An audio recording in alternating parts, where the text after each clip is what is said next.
India में actual philosophy इतनी popular क्यों नहीं है? क्या आपने कभी ये सोचा? इसके कुछ मल्टीपल रीजंस हैं। पहला ये कि फिलोसफी पढ़ना बहुत चैलेंजिंग प्रोसेस होता है। हर फिलोसफी की बुक बहुत डेंसली पैक्ड होती है।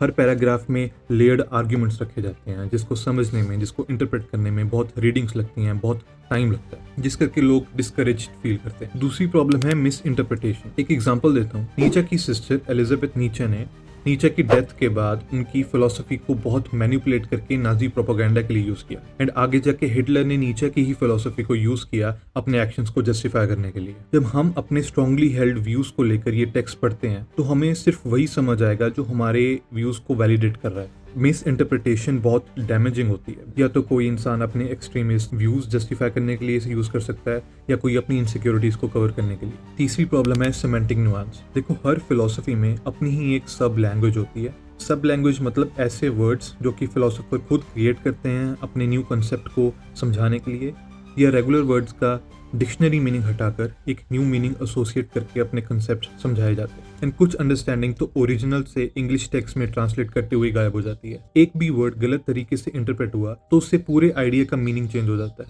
फोर्थ पॉइंट है प्रायर नॉलेज। हर फिलोसोफर को समझने के लिए उनके कंटेम्परेरी फिलोसोफर्स और उनसे पुराने फिलोसोफर्स की एक फंक्शनल अंडरस्टैंडिंग होना बहुत जरूरी है। नहीं तो आर्ग्यूमेंट कहाँ से आ रहा है, कहाँ जा रहा है, कुछ समझ नहीं आता। क्योंकि सारे फिलोसोफर्स बहुत फ्रीक्वेंटली पुराने फिलोसोफर्स या अपने कंटेम्परेरी फिलोसोफर्स के आइडियाज पे ही अपने आइडियाज बिल्ड करते हैं। या तो वो एक नेचुरल डेवलपमेंट होती है और या वो एक क्रिटिक होता है। और फिलोसफी पढ़ते हुए ये भी पता होना चाहिए कि किस तरीके का आर्ग्यूमेंट रखा जा रहा है। क्या वो एपिस्टेमोलॉजिकल है, क्या वो ऑन्टोलॉजिकल है, मेटाफिजिकल है, एथिकल है, या कोई भी और। एंड फाइनली सबसे बड़ी प्रॉब्लम क्रिएट हो जाती है सोशल मीडिया से। इन पिछले रीजंस के फेलियर करके फिलोसफी रिड्यूस हो जाती है एक सेल्फ हेल्प के प्रोजेक्ट में। फिलोसफी कभी भी कंफर्ट नहीं करती है, एंड इसी इग्नोरेंस करके, ना जानते हुए भी, influencers and up promoting this distorted image of philosophy. ये तो cherry picked out of context quotes को प्रमोट किया जाता है, या टोटली मिस एट्रीब्यूटेड या फेक कोट्स को आगे प्रमोट किया जाता है। एंड ऐसे ही क्रिटिकल थिंकिंग रिप्लेस होने लगती है इंटेलेक्चुअल लेजीनेस से।